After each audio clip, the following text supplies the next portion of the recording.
आज यूनिवर्सिटी में रोहतक हमारे विश्वविद्यालय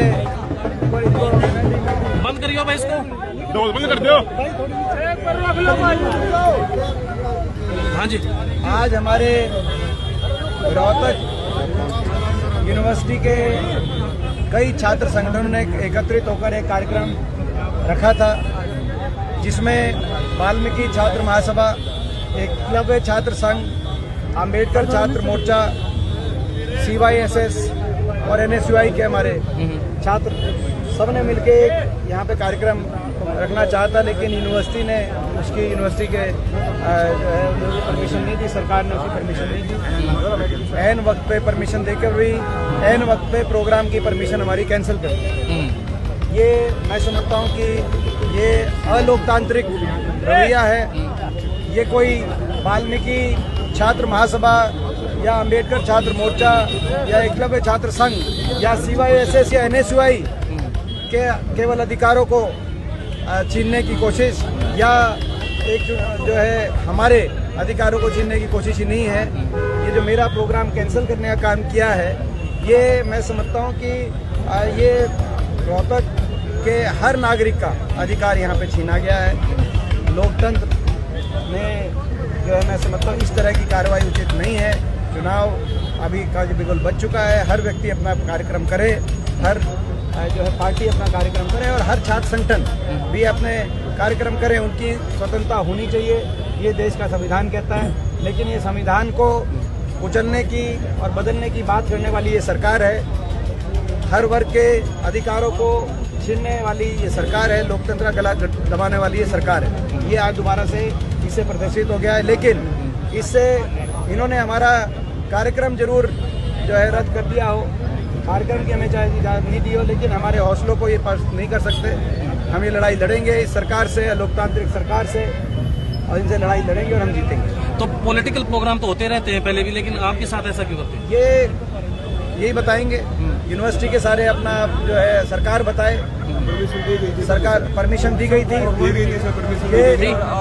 ये परमिशन दी गई, परमिशन आप देखो, ये परमिशन दी गई थी बाद में, और ये परमिशन दी गई थी, बाद में परमिशन कैंसिल कर दी। और जब परमिशन कैंसिल कर दी तो मैंने स्वयं बात करके सभी छात्रों को कहा कि हमें शांतिपूर्ण तरीके से, अगर परमिशन रद्द कर रहे हैं और ये कह रहे हैं कि फोर्स का ये उपयोग करेंगे, इस तरह की बात अगर प्रशासन धमकी देने का काम कर रही है, तो हम कोई टकराव का परिस्थिति पैदा नहीं करें।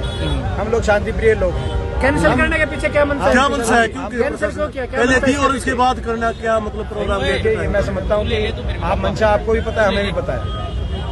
ये हर तरीके से जो ये चुनाव आयोग की जो सारे उनके दिशा निर्देश होते हैं, उनके पर कच्चे उड़ाने का काम ये सरकार कर रही है। जो निष्पक्षता की चुनाव आयोग की जो बात होती है, उसके पर कच्चे उड़ाने का काम ये सरकार और प्रशासन द्वारा किया जा रहा है। आपने देखा 4 दिन पहले गांधी कैंप में हमारा कार्यक्रम था, हमारी आंखों के सामने हमारे प्रोग्राम में आकर नगर निगम के अधिकारियों ने जो है वहाँ पे झंडे और लड़ियाँ उतारनी शुरू कर दी। हम प्रोग्राम में ही थे, प्रोग्राम में तो झंडे लड़ी आपने बाद में आप उतारें, लेकिन प्रोग्राम के बीच में उतारने का काम किया गया। उस समय भी ये ऐसा चाह रहे थे कि कोई टकराव पैदा हो, लेकिन उस समय भी मैंने सबको कहा कि कोई टकराव पैदा नहीं करना, हम शांतिपूर्ण तरीके से चुनाव हम लड़ना चाहते हैं और हम हर बात की गरिमा को हम मेंटेन करना चाहते हैं। लेकिन मैं सरकार को पूछना चाहता हूँ कि सरकार आखिर चाहती क्या है? इसके पीछे हम चुनाव भी ना, हम अपनी बात भी ना कहें, वो डर रहे हैं आज और ये केवल केवल हमारा कार्यक्रम नहीं था। जैसे मैंने कहा, वाल्मीकि छात्र महासभा, अंबेडकर छात्र मोर्चा, एकलव्य छात्र संघ, CYSS और NSUI 5 छात्र संगठनों द्वारा यहाँ पर ये कार्यक्रम आयोजित किया जा रहा था। लेकिन इन 5 संगठनों के अधिकारों को आज अधिकारों पर चोट पहुंचाने का काम इस शासन प्रशासन ने किया है। आज हमारे जो है चुनाव के अंदर, चुनाव जब आयोग चुनाव का बिगुल बच चुका है, आचार संहिता लागू हो चुकी है, तो क्या हम लोगों के बीच में जाके अपनी बात नहीं कह सकते? इस बात का जवाब ही दें। किसके इशारे पर MP साहब क्या लगता है? कोई इशारा कर रहा है पीछे? इशारा तो ये सारी जो है मैं समझता हूँ कि पिछले इलेक्शन में जो हो रहा था वो किसके इशारे पे हो रहा था। इस इलेक्शन में ये भारतीय जनता पार्टी की जो सरकार है, ये लोकतंत्र में विश्वास रखने वाले लोग नहीं है, संविधान में विश्वास रखने वाले लोग नहीं है। ये तानाशाही प्रवृत्ति की तरफ जो है इनकी कार्यशैली रहती है। ये बड़े दुर्भाग्य की बात है।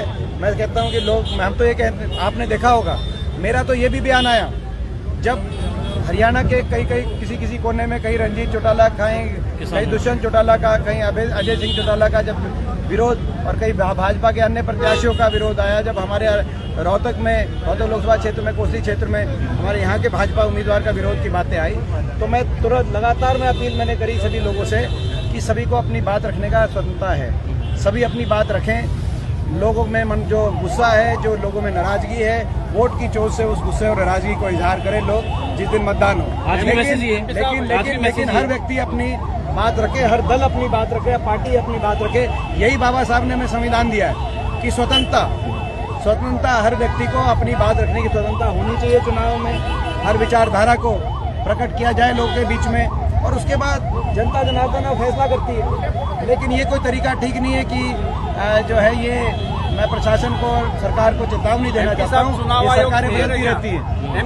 जो प्रशासनिक अधिकारी आज इस तरह से सरकार के इशारे पर इस तरह की कार्रवाई कर रहे हैं, हमारे कार्यक्रमों को रद्द करने का काम कर रहे हैं, वो इस बात के लिए भी तैयार रहे कि कल को अगर सरकार बदल गई तो जो है उनको अपने असंवैधानिक अगर वो कोई फैसला, लोकतांत्रिक फैसला करते हैं तो उसकी जवाबदेही उन्हीं की बनेगी। एमपी साहब, चुनाव आयोग निष्पक्ष काम कर रहा है, जैसे हेलीकॉप्टर भी उनका चेक किया राहुल गांधी जी के इतने बड़े नेता का, और यहाँ पे भी आप लोगों की आज के दिन